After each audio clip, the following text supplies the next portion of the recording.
We've got the Myanmar, thank you for giving us the Myanmar story from the horse's mouth, as it were. I mean, Ibrahim Gambari was responsible, and both Mr. Menon and I have seen this, Ambassador Menon and I have seen this, the way he worked to begin the process which has made Myanmar what it is today. Anyway, we have about half an hour or so for Q&A. I'll open it to the floor for discussions. Shall we take 3 questions at a time or remarks? Yes.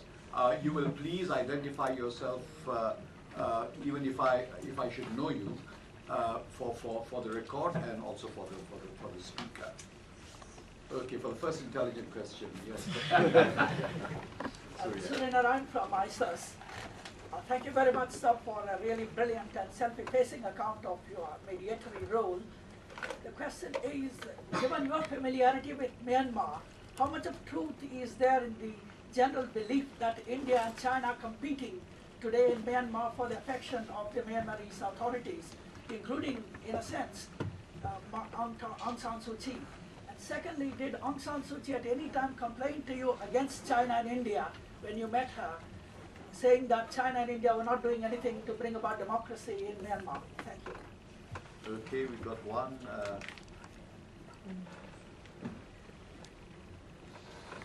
Surely there would be, yes, sir. Peter Shopert, NUS Press. I just had a question about the UN's role going forward. I mean, we seem to be on a path where it's all about democratization and process capacity building and all of this. But surely there are other processes which UN can bring to the table: conflict resolution, truth and reconciliation, even war crimes prosecution in some cases. There's very deep and serious conflicts that perhaps need to be addressed outside of a purely institution-building sort of framework. So I'd be very interested, given that UN has also had many different agendas, I think, in engaging. I'd be very interested in your perceptions of what could be done going forward. Good. A third question? Yeah. Then Kim from ISAS. In your remarks, you did mention rightly that Myanmar has reached where it is right now, following meticulous 7-point roadmap. And I think in many ways the generals are to be credited for that. However, this time they have reached the 7th mark where they said they want to reach. Where from here? Is the absence of a further roadmap an advantageous thing? Does it give more space to maneuver, or does it will it lead to be more groping in the dark, so to say? And secondly, I have a question. Also related to your earlier comments, you said the engagement of its neighbors, India, China, ASEAN, Japan, is a welcome thing, which might make the cost of reversal higher. Can you share some of the ideas on which some of these countries could further engage to make this cost even higher? Thank you. Okay. Okay. Let me try to. First of all, that's the very loaded question, the first one, which is I guess because it's ISAS, is to be expected. First, are the Indians and the Chinese really competing for affection? I am not sure. They are there already. China has 2,400 kilometers of borders with Myanmar, and India about slightly less, about 1,200. So they are big neighbors, and that's a fact of life. No matter what Myanmar does, you can't remove those facts of life. That's why it's often said you are free to choose your friends, but you are not free to choose your neighbors. So that fact is there, and so does not automatically, therefore, mean the need to curry favor or curry affection. In the case of China, they've also been very deep, since they were the only one that really, among the P5, that really was prepared to use the veto, and I believe used it once, to prevent negative action against Myanmar in the Security Council. Already have a political status that is very difficult to dislodge because they remember.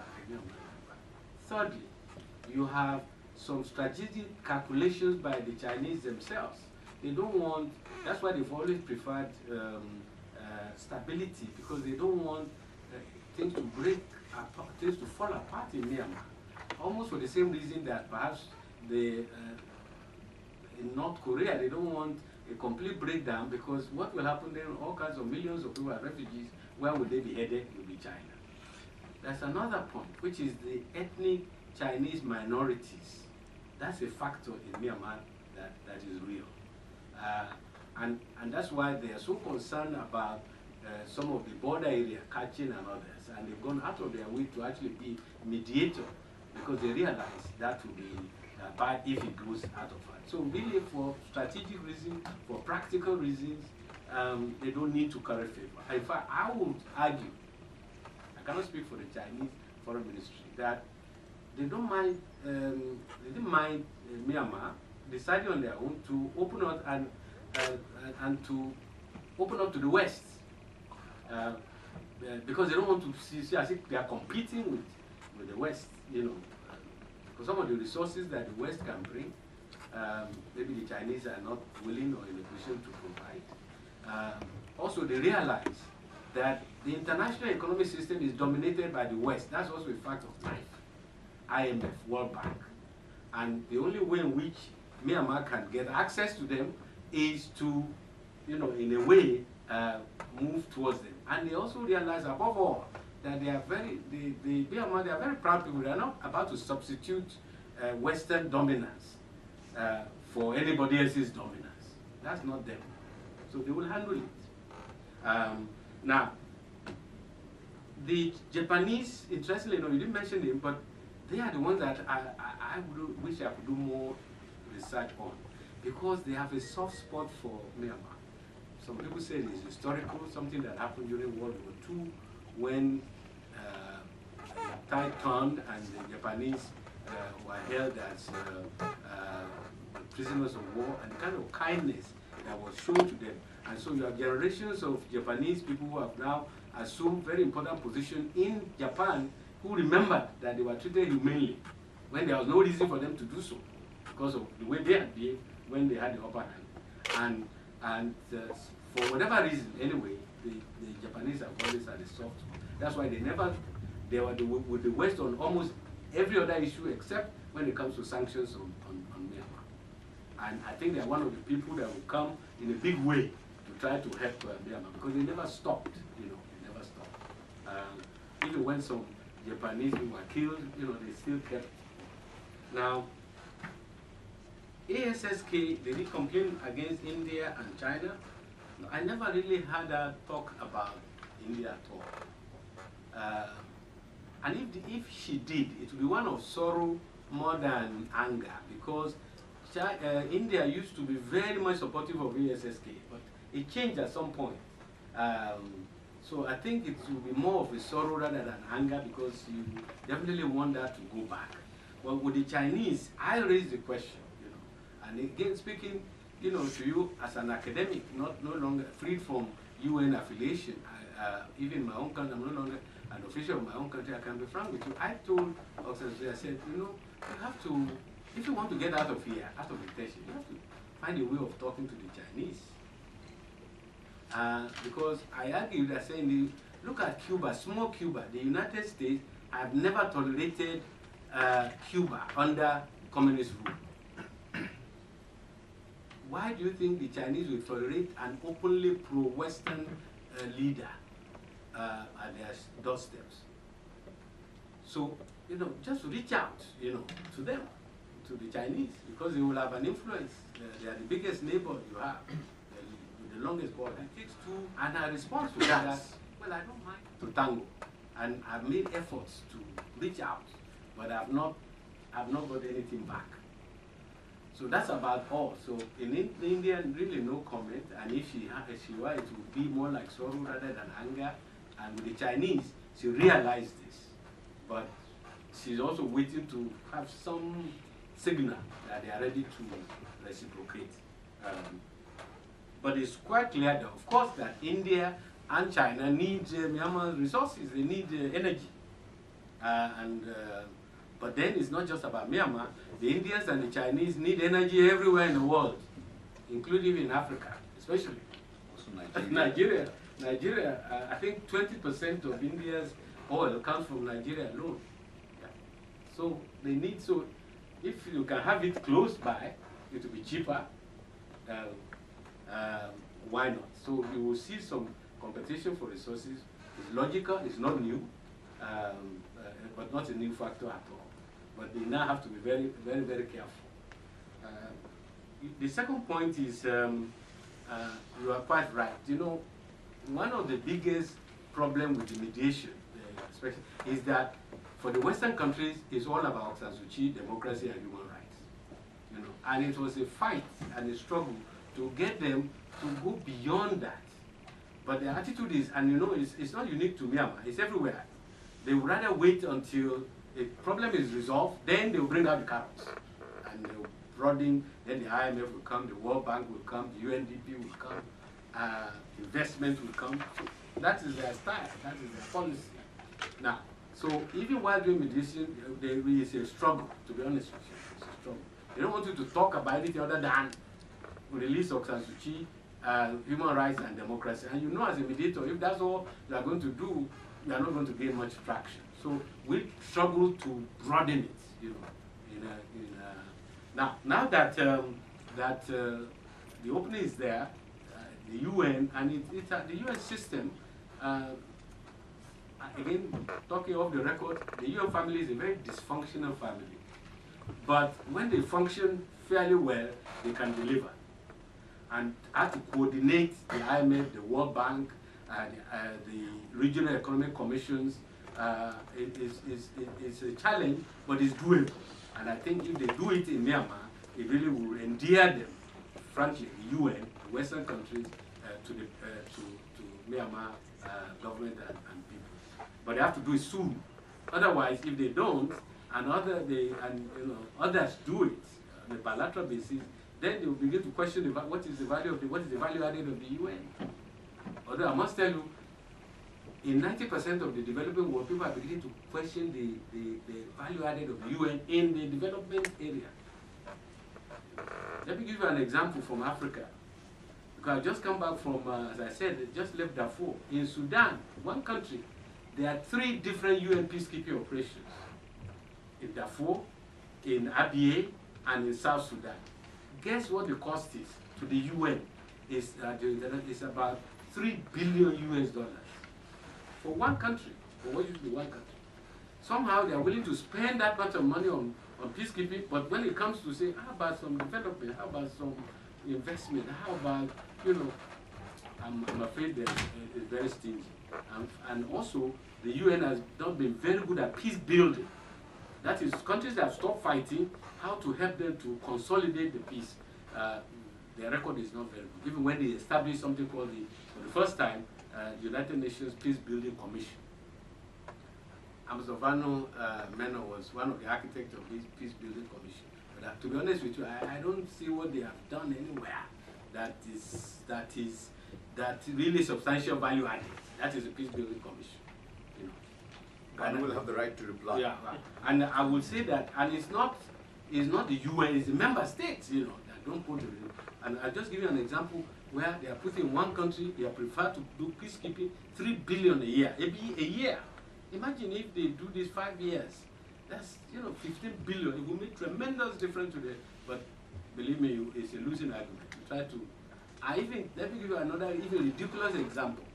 I was head of the largest and the most complex UN peacekeeping mission in the world with the African Union in UNAMID. At the high 2 billion, now it's down to 1.7 billion. You know how much I'm allowed to use for what we call quick impact projects or things like digging wells and repairing hospitals and providing schools? $4 million. I cannot exceed $4 million in a $1.7 billion. Is the QIP, quick impact. Yeah, but it's QIP, 4 million. So it shows you the challenges. Last question, as you said, is that's a very good question, but I wish you had directed it to the Myanmar people, not me. because I'm done with mediation. Because you are right, because they had a clear strategy where they want to go, 7-point roadmap. And they followed it meticulously. The first one was slow. They can argue that, well, they would have made it faster, but Aung San Suu Kyi and NLD refused to sign up to the first step, which is the National Convention. But anyway, they did it. Now, do they have another 7-point peace building plan or peace building plan, or post democratization, or post return to civilian democratic rule? I don't know, to be honest. And I left this dossier in 2009. The current, I have a successor as Special Envoy. Maybe it is he that should not take this up with the authorities and say, okay, what's the plan? But I suspect that in drawing such a plan, unlike in the previous 7-point roadmap, they have to listen much more to the international community, the IMF, the World Bank, if it is to be a success. Because if you don't have that emblem of IMF endorsed, IMF approval, World Bank, you're not likely to get the kind of resources. So it will go a little bit against the grain of complete ownership and the pride. You have to get the international financial institutions much closely engaged, but they need such a plan. But that's up to the Myanmar authorities to design and to define and to therefore implement. Yeah, you mentioned, I mean, what caused the changes in Myanmar? Was it mediation or was it sanctions? Could there be a third way? I mean, could it be that the Myanmaris in any case waited for the implementation of the inexorable implementation of the 7-point plan? I mean, irrespective of whether there were sanctions, irrespective of whether there was mediation, they just laid back and waited and one by one implemented all their 7 points. Because we've been hearing of the 7 points for years, and they never skipped points. You know what I mean? I mean, whatever you did, whatever we did from outside the system, they just waited and let the points in their own time be implemented as they had willed. Could that be an option?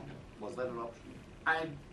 With respect, I would not say so, and I will explain why, or argue why. They were concerned about the Security Council. They were concerned about UN mandated sanctions. So they realized that they have to be sensitive to the mood of the international community, and they were afraid that China may not always, in all circumstances, be relied upon to cast a veto. Yeah. Don't forget, the Chinese sometimes, they allow things to go, they abstain rather than to veto. Now, and I'll tell you why I feel this way, that one of the reasons that Jonathan Shui was angry with me was a misunderstanding. He really believed that by cooperating with me, and he did, allowed me to inside the country. I got there more than 12 times, allowed me to see SSK 11 times. But he thought that, and released some prisoners so that to make the thing worthwhile, tangible results each time I went. And they moved along the 7-point principle. But he thought by doing so, Ibrahim Gambari, should prevent the Security Council from even discussing Myanmar. Well, that's a misunderstanding. I have no such power. Even the Secretary General cannot prevent the Security Council from discussing Myanmar. So they discussed and they passed some, not resolution, but what they presidential statements. But he was angry because how can they, we worked with Gambari, we did everything possible, but still the Security Council is discussing us and even passing not a resolution but a presidential statement, you know. And so his interest began to wane in terms of. Fortunately, there was other contribution. I'm saying this to say that they really they believe that yes, they have a program, but that it can be distorted by United Nations sanctions, and that's why they felt let's cooperate with the good offices rule. This is less painful, less intrusive, will give us the ownership. And one last point that I'd like to make in that is what I said at the conclusion of my talk. The world can wait until the conflict is ripe for resolution. It's in their hands. Or you can try to help ripen and I think at best, the role of the international community of neighbors is to help ripen the resolution, also help to speed up even the program, because there are no specific dates, so at least there was a room for speeding it up. I'm Kasi Raja, lawyer by training, academic by accident. But I try to be very short. You raised the question that Myanmar is full of promise now. It is opening its doors, being rich in natural resources. It would seem that it will invite a lot of foreign investment from multinational corporations. And what do you think of the role of the UN there, for example, particularly on the question of the judicatory role of the UN? Arbitration, International Court of Justice on advisory opinions on the allocation of resources between certain multinationals. Do you think that's a promising role for the UN in the near future? Can we take it? Hi, I'm Dhruv Das. I am an independent consultant for Shaping and Force. I have a couple of questions. First is, you mentioned about the conflict and the insurgencies within the country. The question is, in your view, how that would affect the foreign investment coming in? A case in point is almost 800-kilometer long pipeline, which is constructed from Myanmar coast, from west coast to China, and that pipeline is ready for oil and gas, but for the Kachin state problem, they will not be able to start operating it, and that's today's news. So this kind of news will definitely plant some uncertainties in people's mind before bringing in investment. The second question is, I'm a bit curious about the UN process. Like in all, most corporates, big corporates, nowadays they will have a knowledge documentation process. People working in different areas, they find a way of doing things correctly. They will document that process so that the knowledge stays within the organization. How about the UN? You have done a great job, and you have adopted a certain approach. Does the UN have an institutionalized process to document this learning that its various ambassadors and people and envoys are employing, which are producing great results, so that when they leave the organization, the knowledge does not go with the person, but rests with the organization? Yeah. Okay, Madam, this will have to be the last question. We have 5 minutes. I'm Pia Burst from the Singapore Committee for UN Women, and I have a question about the Singapore UNIFEM. Committee for UN Women, formerly UNIFEM. Formerly UNIFEM. And I have a question about the refugee situation outside the borders of Myanmar, because I know that UN Women, through their trust fund and other international organizations as well, work to prepare the refugees to eventually return home, and the host countries might want to shrink and eventually, close some of the camps. Now, what do you think, how smooth or not would the process be of the refugees returning in terms of citizenship, in terms of ownership of what their families once had, and many other issues as well? Okay. I'll also try to be short. First, the UN's regulatory capacity and structures are not that strong. For the first question, the need is there so that people don't take advantage and that they are held accountable. And that is multinational corporations. But the ability of the UN to serve as a policeman is very limited. However, there's been some progress in other areas. Whether this can be now used in the case of Myanmar, that will be the question. And that ties into a question about institutional memory. Because what are the good practices elsewhere? There are two. there's something called Kimberley Process, where you recall when there was the war that was raging in Congo, and it was established, and in Sierra Leone, in West Africa, that these conflicts were being fueled and prolonged by illegal mining of diamonds. So they call it blood diamonds. And there was a Kimberley Process which brought three sets of groups together: United Nations, the industry, that's the diamond industry, and the countries that are producing diamonds. And they laid down a set of principles to govern the operation. And I think that is more or less working. So whether something similar can be done or be applied to Myanmar, that has to be seen and worked on. And I think the Myanmar government might be open to something like that. The second is something called International Compact, where the United Nations, under UN umbrella, they have, that's not quite the full name, but I forgot the full name, but the idea is where the companies that abide by certain type of rules are recognized and they are part of this international compact, which is under the leadership of the UN. What are those rules? You practice fair labor laws, you practice environmental good practices, so labor laws, environment, and of course human rights of the workers, you know, okay? And of the citizens. Now, so what the companies do is like, by being a member of this pact under the UN auspices, it's like a badge of approval. You know, my company is regarded by the UN as being involved in good practices, you know. So something like that, I can give you afterwards, we can meet, and I can give you some contacts of how far that has gone and to what extent it's been developed.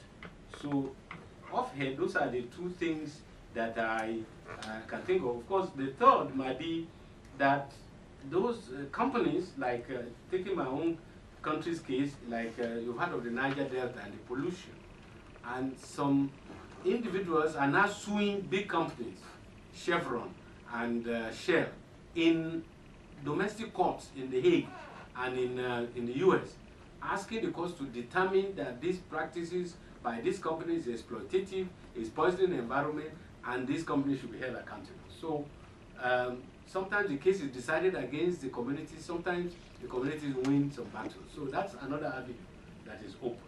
So those, I would say, are the three efforts. One, the two by the UN, and the third one in the hands of communities that feel aggrieved, The second question, you are right, that's what I meant by, I mean, the willingness to invest heavily and a lot of money is going to be affected by how firmly and fairly the authorities deal with some of these violence. But there are two types. There's the violence from the armed ethnic minorities, which cannot be solved in a hurry. It's been going on for 40 years. The most they've achieved is to have ceasefire, but they have achieved ceasefire with most, in fact, only one catching. So they just have to try to work harder. And again, I think on this matter, if I were to be an advisor of the Myanmar government, which I'm not, of course, I would say they should not shelve their pride, but be willing to engage people outside of Myanmar who can be helpful, who are skilled in conflict resolution, conflict management. The Chinese are an obvious example, but there are others, non-government bodies that are very good at, some of the people who work in Aceh, for example, you know, you can go and look for them and say, look, we are not abandoning our sovereignty because we are the one decided to bring you in, but we need you for the technical expertise, for your track record. And then you mentioned also the knowledge base. The UN is very bad at preserving knowledge of mediation. Until I became head of the Department of Political Affairs, there was not even I created a unit called Mediation Support Unit just to do what you have said, to say, we appoint all these special envoys, we shake their hands, and we send them and say, good luck to you. There's no background paper, no, I mean, when you want to do peacekeeping, you have military earmarked in countries to serve as peacekeeper. When you want to deliver humanitarian assistance, you have people who are trained and who have experience in delivery. But when it comes to mediation, no. So this is the, but a start has been made by this mediation support unit, and that's the way to, that I think we should go. And then there's something called the International Peace Institute, which is, the UN uses like a think tank. It's in New York. Yeah, and we partner them. They partner them, and they produce from time to time documents. Final question was about the refugees, and it's a very, very complicated thing.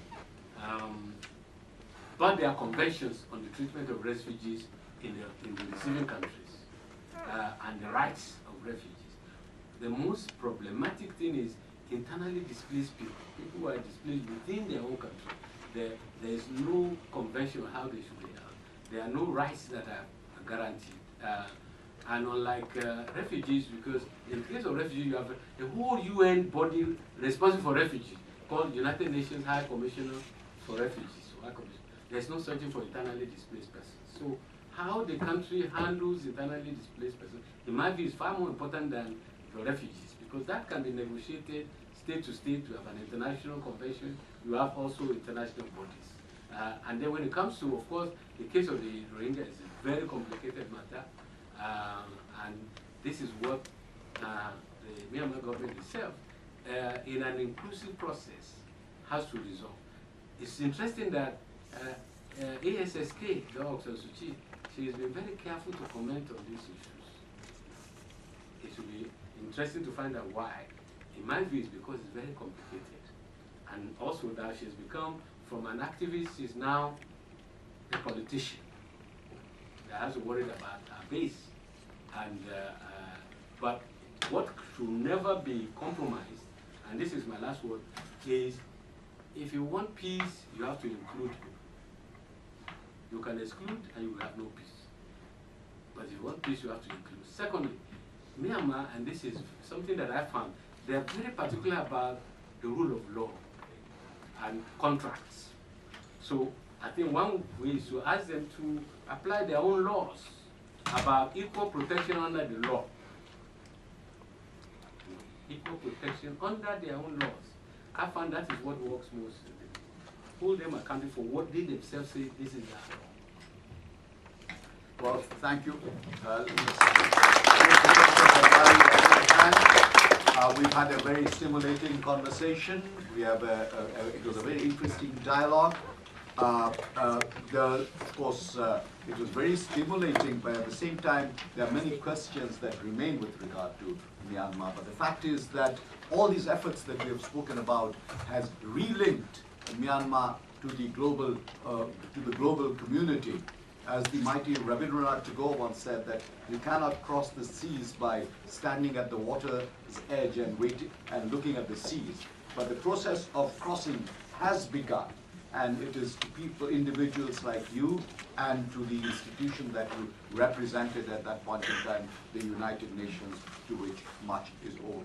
So we should like to thank you for that, and we should like to thank you for spending this time with us. But we shan't let you go away without a token of our appreciation. These are 2 books. As a professor, you'd know that books are never baggage. Except for the airlines.